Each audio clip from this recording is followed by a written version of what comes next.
Oke, halo semuanya, welcome back to my video. Nama aku Christopher dan kali ini aku mau bikin sebuah video tentang gimana aku land my first corporate internship. Jadi buat yang belum kenal, aku mahasiswa Indonesia di Hong Kong, kuliah di City University of Hong Kong dan aku dapat my first corporate internship sebagai actuarial intern di AIA Group di Hong Kong. Nah, jadi disclaimer dulu, mungkin advice aku lebih relevan untuk mahasiswa yang emang kuliah di Hong Kong, tapi nggak menutup juga buat kalian yang memang kuliah di Indonesia ataupun di tempat lain. Karena memang untuk magang di Hong Kong sendiri perlu ada visa yang untuk kalian bisa legal kerja di sini ya. Jadi memang untuk mahasiswa yang kuliah di Hong Kong itu lebih gampang, tapi nggak menutup juga karena ada beberapa perusahaan yang akan sponsor kalian untuk bisa magang di Hong Kong. Jadi itu disclaimer ya. Dan kalau begitu langsung aja kita masuk ke inti topik hari ini. Oke, jadi biar gampang, aku akan bagi topik ini menjadi 4 hal. Karena ada 4 hal yang menurut aku paling penting supaya kalian bisa dapat internship yang kalian pengen. Nah, yang pertama itu menurut aku yang paling penting itu adalah CV ya teman-teman. CV atau resume kalian itu adalah ya istilahnya itu menceritakan cerita karir kalian gitu ke perusahaan-perusahaan yang akan hire kalian. Jadi untuk CV sendiri menurut aku ada 4 hal penting yang kalian harus perhatikan. Yang pertama adalah GPA atau IPK kalian. Ya memang GPA itu cuma sebuah angka dan gak akan menentukan masa depan kalian. Tapi GPA yang baik itu pasti menguntungkan kalian. Jadi alangkah baiknya kalau kita lebih baik punya GPA yang tinggi dibanding GPA yang rendah. Jadi coba sebaik mungkin dari year 1 mulai kontrol GPA kalian. Kedua adalah organisasi. Memang bener sih, organisasi untuk anak-anak year 3, year 4 mungkin nggak sebegitu penting lagi. Tapi kalau kalian masih di year 1 atau year 2, organisasi itu sangatlah penting. Karena disitu kalian bisa pertama mengalami university life itu kayak gimana. Itu dapat dari organisasi. Kedua, kalian bisa kenal-kenalan dengan teman-teman yang baru. Karena ya sekarang mungkin kalian tetap sama gitu, teman-teman kalian tetap mahasiswa, tapi kan kedepannya kalian nggak tahu mereka jadi apa. Bisa jadi itu mungkin mereka jadi orang yang kerja di JP Morgan misalnya. Jadi kalian punya koneksi gitu. Jadi penting banget buat dapat koneksi teman-teman baru di lingkungan kampus. Apalagi kalau kalian masih year 1 dan belum kenal siapa-siapa. Kedua adalah past internship ya. Maksud aku kayak gini. Biasa corporate internship mayoritas orang dapetnya di tahun ketiga. Jadi tahun ke-1 dan tahun kedua kalian oke banget kalau bisa dapet internship.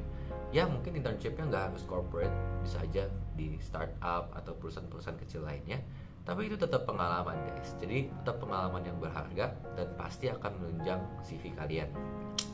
Dan keempat yang menurut aku nggak banyak orang bahas, tapi ini mungkin lebih aplikatif untuk orang-orang yang bidangnya mungkin STEM, adalah personal project teman-teman. Aku mahasiswa data science dan aku juga membuat sebuah project gitu.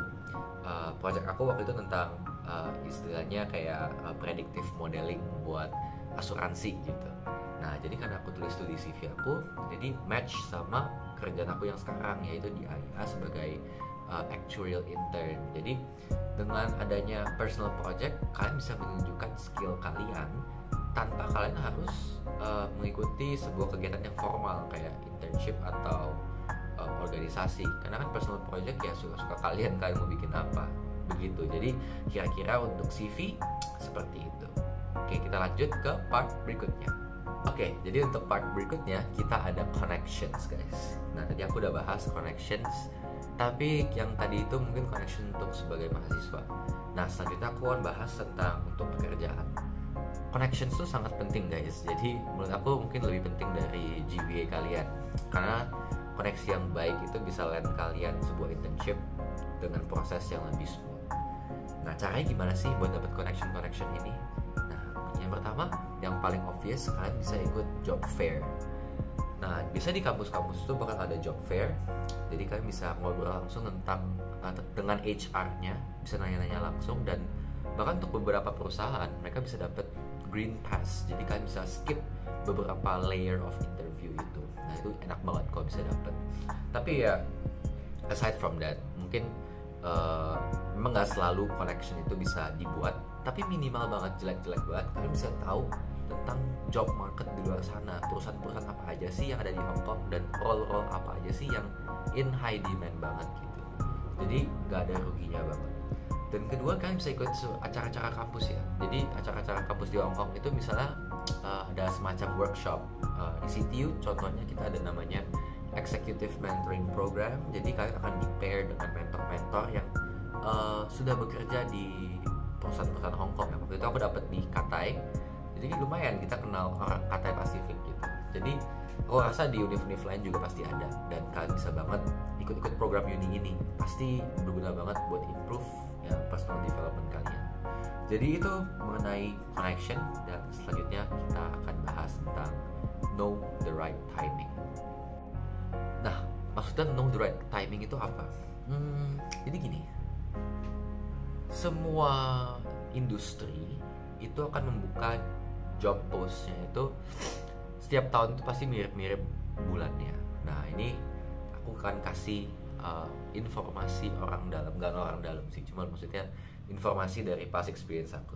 Karena kalau kalian telat apply-nya, ya berarti kalian nggak bisa apply kan.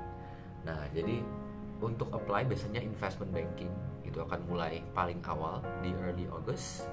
Selanjutnya akan diikuti dengan insurance atau retail banks, itu mungkin Desember to January. Setahu aku Big Four accounting firms seperti Deloitte, PwC, KPMG, EY akan mengikuti mungkin ya Desember sampai early of the next year.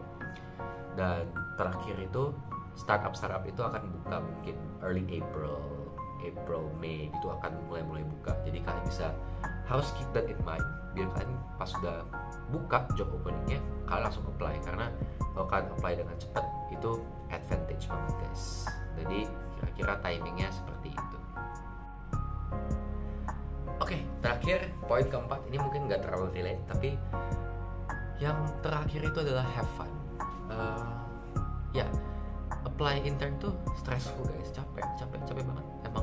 Dan karena kan nggak ada kali itu, karena progresnya itu nggak nyata gitu ya, kalian akan apply terus, dan kalian nggak tahu bakal dapat atau enggak. Tapi ya semua itu harus kita jalani dengan have fun. Nah, dan kan juga harus keep in mind bahwa ya corporate internship itu emang prestige banget ya, keren ya. Kalau misalnya kita bisa kerja di JP Morgan Stanley itu ya keren. Tapi it's not for everyone. Semua orang pasti punya jalannya masing-masing, so don't compare yourself. Semua itu ya harus disyukuri ya. Dan ya tentu kalau startup dan corporate pun semua ada pros and cons-nya ya. Personally aku startup, pas aku intern di startup aku seneng banget karena semua dibebasin, kan mau pakai teknologi apa bebas. Tapi memang responsibility-nya itu lebih kecil dibanding kalau kalian kerja di startup, tapi di corporate. Tapi kalau di corporate tuh ya nggak sebebas itu, karena ada prosedur-prosedur yang kita harus ikutin. Tapi intinya have fun, dan semuanya itu dicoba aja guys, karena kita nggak tahu ya kita suka atau enggak kalau kita nggak pernah nyoba. Jadi begitu deh. Poin terakhir adalah have fun. Nah, mungkin to wrap it up, aku akan ceritain ke kalian pengalaman aku buat nyari intern di AIA sekarang yang aku dapat ini. Nah, jadi corporate internship itu biasanya untuk year 3. Jadi itu pas kita year 3 itu udah mulai kita cari-cari untuk corporate internship ini. Semester berarti kan year 3 itu dari setahun ya. Jadi dari Agustus ke Desember. Terus semester A, semester B-nya itu dari Januari ke Juni.